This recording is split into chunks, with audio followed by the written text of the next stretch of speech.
Bev Probably has, too much is right. I had down here 5 special guests today, but it's only 4 now.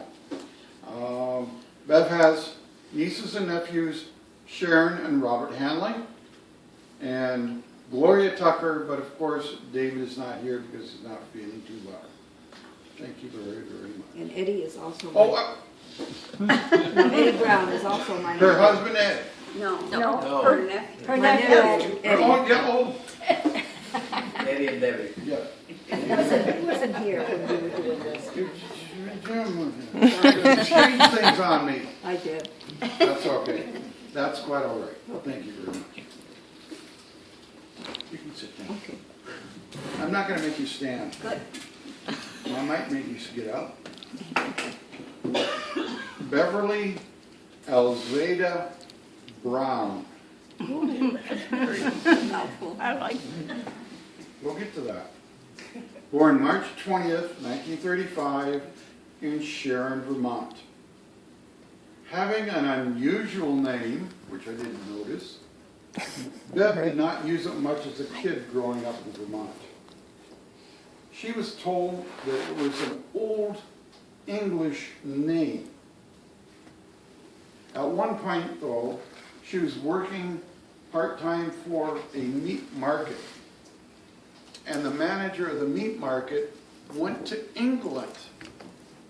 And when he came back, he questioned Bev, saying, "Are you sure about that name? Because while there, I didn't see or meet anybody by the name of Elzada."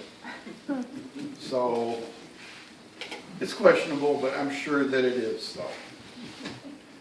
Bev had one brother, Donald Brown, which again was a long time snowbird down here, and I think a lot of people remember him. And he was here for many, many years. She also had 3 sisters. Barbara Pettengale, which again was a long time snowbird and member of the association. Then there was Dorothy and Virginia. Then there was a 10-year gap after Virginia and Beverly was born. A funny story about that. Donald, being the oldest brother or the oldest sibling, was very elated when he found out that there was going to be another child because he's got sisters. And guess what Donald wanted? A boy.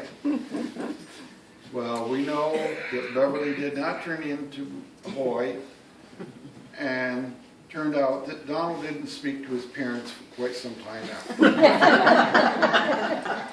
Well, I'm He was rather just glad a he little was bit upset disappointed. about that. I think I would be too. Beverly attended the South Royalton High School and graduated in 1953. She lived on a farm in Vermont, and as she was 10 to 15 years younger than her brothers and sisters, she did a lot of things by herself because they were older, they didn't want to play with her little red rats and everything else. Bev was a typical farm girl, having pet lambs, calves. She also was into horse riding and was a member of the riding club. She liked school a lot and was involved in school activities, including the school band, chorus, and other things. In school, she did not become involved in many sports activity. She took business and college courses, but upon graduation, decided not to go to college. However, later in life, in the 70s, she did take some community college courses and obtained an associate's degree. Right out of school, she obtained employment at the VA as a secretary and worked there at that job until she was married. She has known her husband, Ed, which I neglected to put in there, Again, I forgot my glasses. See, I have an excuse. You're excused. Since she was 13 years old. So they've known each other for a long time. She told me that her first date with Ed was going to the movies with some chaperones. Guess whose parents went along? Wouldn't that just be fun? But I guess at 13, very appropriate. She and Ed dated on and off during school years, but then after Ed graduated, he went into the service. Upon his discharge and coming back home, they relit the candles and were married on May 2nd, 1954, and have spent the last 62 years together. That's wonderful. Bev and Ed have 4 children.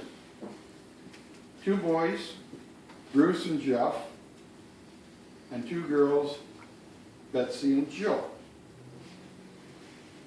At this point in time, they have 8 grandchildren, 3 boys and 5 girls, and 2 great-grandchildren, 2 boys, age 2 and 3 months, maybe 4 months by now. They have a very, very close family group and all get along very well. They're somewhat of a musical family, which we've all found that out. And most of the kids play music or have done so in the past. And of course, Ed has joined the musical group also, as he's taken up the fiddle over the last few years. We always enjoy that. In 1971, Bev returned to the work market and went to work at a new high school that was built and worked for the principal of the school for 17 years. A lot of education between these two. And then in 1988, she moved on and worked for the Vermont State Medical Society until her retirement in 1997. How and when did they come to Pine Grove? They used to come down and visit Sister Barbara. And, of course, brother-in-law Art in the 1970s. They loved the area, so they bought their first property in 1984, but rented it out for several years. After they sold that, they bought their current home in 1996, and they bought it from Barbara Pettingale, sister. Nothing like keeping it in the family.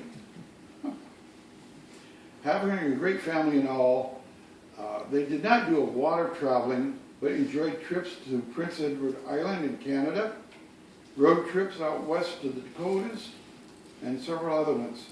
The one trip that they enjoyed absolutely the most was a surprise. For their 50th wedding anniversary, all the kids got together, got them up into the mountains in Vermont, and had a surprise 50th wedding anniversary.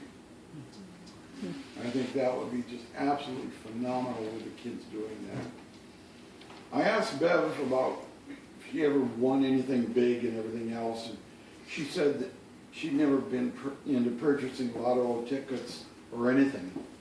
But I just wonder if you bought one for that $1 billion. You didn't win. No, I didn't. I didn't win either. I just won my lotto though today. Yeah. But she doesn't enjoy playing bingo, and she said she has won several times in bingo. So that's wonderful. Bev is very active in the park, as we all know. She's headed several dinners, luncheons. She loves playing cards, bingo, and shuffling, playing music, and singing. She has also been the treasurer of the Pine Grove Park Club for many, many years.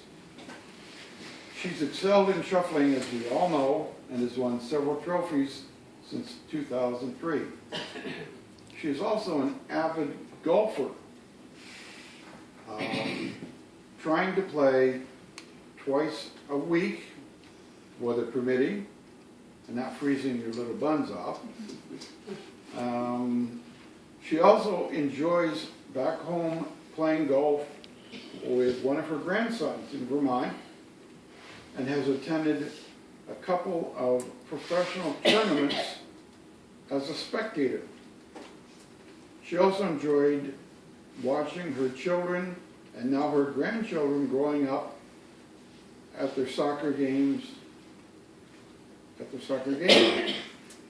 As Ed was a Freemason, and Bev, of course, involved with the Eastern Star, one of her greatest accomplishments is that recently she was appointed as a Vermont state officer in the Eastern Star.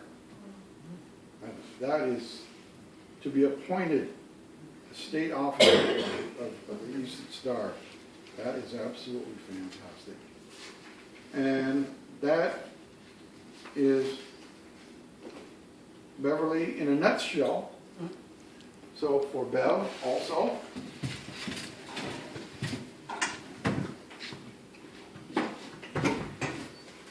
get over here, young man.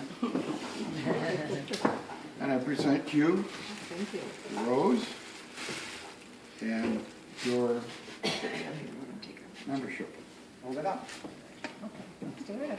Look at me, Kevin. Look at me too, Bev. Beverly Tucker.